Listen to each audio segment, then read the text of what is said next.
안녕하세요. 형광펜 성경이 제공하는 성경 공부, 오늘은 이사야 31장입니다. 도움을 구하려 애굽으로 내려가는 자들을 화가 있을진저. 하나님께서 애굽에 내려가지 말라고, 애굽에게 도움을 구하지 말라고 정말 신신당부를 하고 있습니다. 이 패역한 자식들이라는 것은 부모님의 말을 안 듣는 자식에게 사용했던 말이거든요. 그들이 계교를 베푸나 나로 말미암지 아니하며 맹약을 맺으나 나의 신으로 말미암은 것이 아니다. 그들이 파라오의 세력 안에서 스스로 강하게 하려고 애굽의 그늘에 피하려 하여서 애굽으로 내려갔다. 나의 입에 묻지 아니하였다. 그래서 죄의 죄를 더하는 거다라고 하면서 하나님께서 진짜 가지 마라, 가지 마라. 가봤자 도움도 안 되고 유익도 안 되고 수치만 당하게 될 것이다라고 했지만 결국엔 가요. 좀 조급하지 말고 천천히 기다리면서 좀 쉬면서 구원을 얻어야 되는 거 아니냐. 잠잠하고 신뢰해야 힘을 얻을 것이오늘 너희가 원하지 않는구나. 우리가 빨리 가자 막 그런 식으로 했던 거죠. 네, 하나님께서는 그 31장에서도 마찬가지로 도움을 구하러 애굽으로 가는 자들은 화가 있을진저 하면서 다시 한번 애굽을 의지하지 말고 나를 의지하면은 아수르를 내가 다 멸망시킬 건데, 그래서 여호와의 호흡이 유황 개천 같아서 그들을 다 불살릴 건데 나를 믿어보지 않겠냐라는 얘기가 이어지고 있습니다. 그들은 말을 의뢰하며 병거의 많음과 마병의 심히 강함을 의지하고 이스라엘의 거룩한 자를 앙모하지 아니하며 여호와를 구하지 아니하거니와. 말을 의지하는 것, 병거 의지하는 것은 결국에는 하나님을 의지하지 않는 거예요. 그렇기 때문에 하나님께서는 모세에게도 너희가 약속의 땅 가나안 땅에 들어가게 되면은 말을 많이 두지 말아라. 병거를 많이 두지 말아라. 어떤 이는 말, 어떤 이는 병거 의지하지만 우리는 여호와 의지해야 된다. 그런 식의 하나님의 말씀이 굉장히 많아요. 애굽에 달려가는 게 지혜로운 게 아니라 하나님께서 더 지혜롭거든요. 여호와께서 더 지혜롭다. 그러면서 하나님이 재앙을 내리실 것이다. 아수르에게 재앙 내리는 것뿐만 아니라 이 애굽에게 의지하는 자들에게도 재앙을 내리겠다. 그 말을 변치 아니하시고 일어나사 악행을 하는 자의 집을 치시며 행악을 돕는 자를 치시리니 애굽은 사람이고 신이 아니다. 그들의 말들은 육체요. 그 말들이라는 것은 그 타고 다니는 말들, 병거를 끄는 말들인데 그거는 육체다, 고기다 그런 겁니다.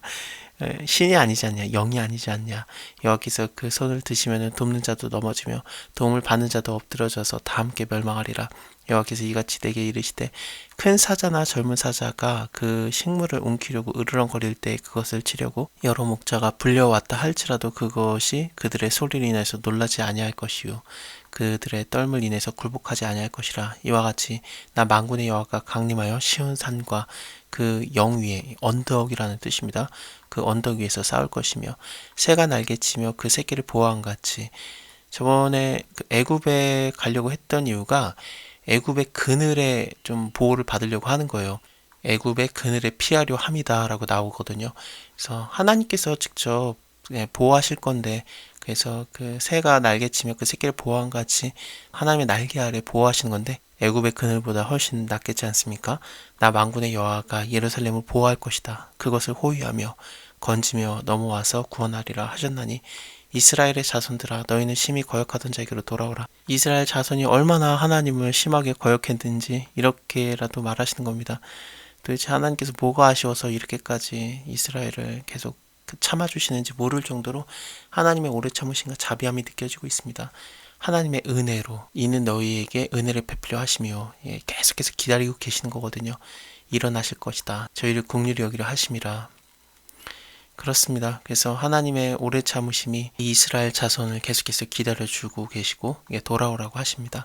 너희가 자기의 손으로 만들어 범죄한 은우상, 금우상을 그날에는 각 사람이 던져버릴 것이다. 우리 저번 시간에 30장에서도 봤었죠. 이스라엘 사람들이 하나님의 말을 듣게 되면은 이 우상들을 다 집어던질 것이라 라고 했었어요. 또 너희가 너희 조각한 우상에 입힌 은과 부어 만든 우상에게 올린 금을 더럽게 하여서 불결한 물건을 던진과 같이 던질 것이다. 이르기를 나가라 하리라 라고 했는데, 여기서도 마찬가지로 너희가 너희 손으로 만들어 범죄한 은우상, 금우상을 그날에는 각 사람이 던져버릴 것이다. 아수르는 칼에 엎드려질 것이나 사람의 칼로 말미암음이 아니겠고 칼에 삼킬 것이나 여러 사람의 칼로 말미암음이 아닐 것이며 그는 칼 앞에서 도망할 것이고 그 장정들은 복역자가 될 것이다. 복역자가 된다라는 것은 패배자들이 된다라는 얘기입니다. 이것은 37장을 잠깐 볼게요. 37장 36절을 조금 먼저 보면요. 여호와의 사자가 나가서 아스로 진중에서 18만 5천인을 쳤으므로 아침에 일찍 일어나서 봤더니 시체뿐이었다. 이에 아스루 왕 사네립이 떠나 돌아가서 니느웨에 거하였더니 자기 신 니느록의 묘에서 경배할 때에 그 아들 아드람멜렉과 사레셀이 그를 칼로 죽이고 아라랏 땅으로 도망하고 그 아들 에살 핫돈이 이어서 왕이 되었다라고 나오거든요. 그래서 하나님께서 이 모든 아수르 제국을 하루아침에 18만 5천 명을 그냥 죽여요. 하나님의 사자가 죽였기 때문에 진짜 칼로 죽은 게 아닌 거죠. 그리고 또 왕은 자기 아들들에게 죽는 그런 모습입니다. 그의 반석은 두려움을 인하여서 물러가겠고 그의 방백들은 기호로 인해서 놀라리라. 기호는 깃발들 그런 걸 얘기합니다. 이는 여호와의 말씀이라. 여호와의 불은 시온에 있고 여호와의 풀무는 용광로인데 예루살렘에 있느니라. 이 여호와의 불, 하나님의 진노의 불, 심판의 불이라고 볼 수 있어요. 31장에서도 여호와의 호흡은 유황 개천 같아서 그들을 살을 것이다 라고 돼 있죠. 사실 이곳이 도벳 흰농골짜기에 이 도벳이 세워졌기 때문에 우상을 섬기기 때문에 어린아이들을 불태웠던 그 화장터이기도 했고요. 쓰레기를 버린다든지 아니면은 죄져서 죽은 자들을 불태우는 곳이기도 했어요. 그래서 굉장히 좀 저주받은 곳의 상징인데 이곳에 계속 불이 붙는 상황이었기 때문에 예수님께서도 게헨나라고 이름을 하시면서 그게 우리나라 성경에는 지옥이라고 번역이 됩니다. 그래서 너희가 형제에 대해서 라가라고 하는 자는 지옥불에 던져진다 그런 얘기들이 게헨나라는 단어를 사용하면서 흰농골짜기 도벳을 얘기했던 거거든요. 물론 도벳이 지옥이라는 게 아니라 도벳을 보면은 지옥이 저렇겠구나라는 걸 느끼게 하는 계속 불이 타지는 그리고 굉장히 좀 불결한 장소, 더러운 장소 그렇겠구나라는 게 보여지는 거거든요. 그런 끔찍함을 예수님께서 표현을 한 겁니다. 하나님의 호흡으로 유황이 개천 같아서 아수르 군대를 다 살을 것이다. 그래서 여호와의 불이 시온에 있다. 사실 게헨나 혹은 흰농골짜기 도벳이 예루살렘 바로 밑에 있어요. 그래서 이게 시온에 있다라는 게 여호와의 풀무는 예루살렘에 있느니라가 그렇게 지역적으로도 다르지 않고 또 이것은 하나님을 믿는 자들이 있는 장소 예루살렘이라든지 시온 좀 의미적으로는 구원을 얘기하기도 하지 않습니까? 그래서 구원을 이루는 곳에서 구원받을 자들은 구원받고 하나님을 따르지 않는 자들은 오히려 심판을 받는다라는 그런 이중적인 의미가 다 나오고 있습니다.